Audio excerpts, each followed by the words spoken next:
જય શ્રી રામ મિત્રો। તો આપણે આ વિડીયોમાં હનુમાનજીની 8 સિદ્ધિઓ વિશે જાણીશું। સ્વાગત છે તમારું આપણી YouTube ચેનલ પર। શું તમે જાણો છો કે હનુમાનજી પાસે એવી 8 દિવ્ય શક્તિઓ હતી જે સામાન્ય દેવતાઓ માટે પણ દુર્લભ માનવામાં આવે છે। હનુમાન ચાલીસામાં પણ લખ્યું છે, અષ્ટ સિદ્ધિ નવનિધિ કે દાતા અસબર દીન જાનકી માતા। અર્થાત માતા સીતાજીએ હનુમાનજીને એવી શક્તિ આપી હતી કે તેઓ ભક્તોને 8 સિદ્ધિઓ અને 9 નિધિઓ પ્રદાન કરી શકે। પણ આખરે આ 8 સિદ્ધિઓ શું છે અને હનુમાનજીએ તેનો ઉપયોગ ક્યાં કર્યો હતો?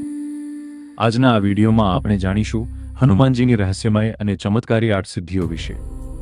તો વિડીયોને અંત સુધી જરૂર જોતા રહેજો।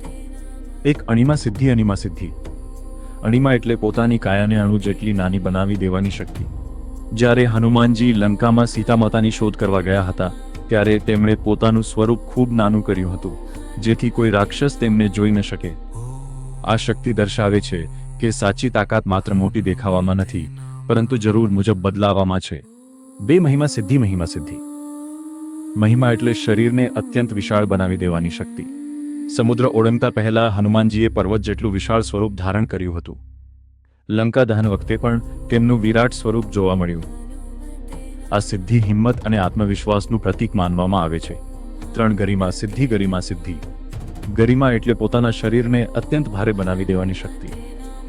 મહાભારતમાં ભીમનો અહંકાર તોડવા માટે હનુમાનજીએ પોતાની પૂંછડી રસ્તામાં મૂકી હતી। ભીમે ઘણો પ્રયત્ન કર્યો છતાં તેઓ પૂંછડી હલાવી પણ ન શક્યા। આ હતી ગરિમા સિદ્ધિની શક્તિ। 4 લઘિમા સિદ્ધિ। લઘિમા સિદ્ધિ લઘિમા એટલે શરીરને ખૂબ જ હલકું બનાવી દેવું। આ સિદ્ધિના કારણે હનુમાનજી આકાશમાં ઉડી શકતા હતા અને પળવારમાં ગમે ત્યાં પહોંચી શકતા હતા। આ શક્તિ ઝડપ અને સ્વતંત્રતાનું પ્રતીક છે। 5 પ્રાપ્તિ સિદ્ધિ। પ્રાપ્તિ સિદ્ધિ પ્રાપ્તિ એટલે ગમે તેવી વસ્તુ કે સ્થાન સુધી પહોંચી જવાની શક્તિ। હનુમાનજીને કોઈ પણ સ્થાન સુધી પહોંચવામાં અવરોધ આવતો નહોતો। તેઓ પશુ પક્ષીઓની ભાષા પણ સમજી શકતા હતા। આ સિદ્ધિ અસીમ જ્ઞાન અને પહોંચનું પ્રતીક છે। 6 પ્રાકામ્ય સિદ્ધિ। પ્રાકામ્ય સિદ્ધિ પ્રાકામ્ય એટલે પોતાની ઈચ્છાને પૂર્ણ કરવાની શક્તિ। અગ્નિમાં ન બળવું, પાણીમાં ન ડૂબવું, લાંબુ આયુષ્ય પ્રાપ્ત કરવું। ઈશિત્વ એટલે ઈશ્વર સમાન પ્રભુત્વ પ્રાપ્ત કરવું। આ સિદ્ધિથી વ્યક્તિ પ્રકૃતિ અને જીવસૃષ્ટિ પર નિયંત્રણ મેળવી શકે છે। કહેવાય છે કે હનુમાનજી પાસે જીવનદાન આપવાની દિવ્ય શક્તિ પણ હતી। 8 વશિત્વ સિદ્ધિ। વશિત્વ સિદ્ધિ વશિત્વ એટલે પોતાની ઇન્દ્રિયો અને મન પર સંપૂર્ણ નિયંત્રણ। હનુમાનજીએ જીવનભર બ્રહ્મચર્યનું પાલન કર્યું અને પોતાના મનને હંમેશા શ્રીરામની ભક્તિમાં લગાડ્યું। આ સિદ્ધિ આત્મસંયમનું સૌથી મોટું ઉદાહરણ છે। નિષ્કર્ષ તો મિત્રો, આ હતી હનુમાનજીની 8 દિવ્ય સિદ્ધિઓ।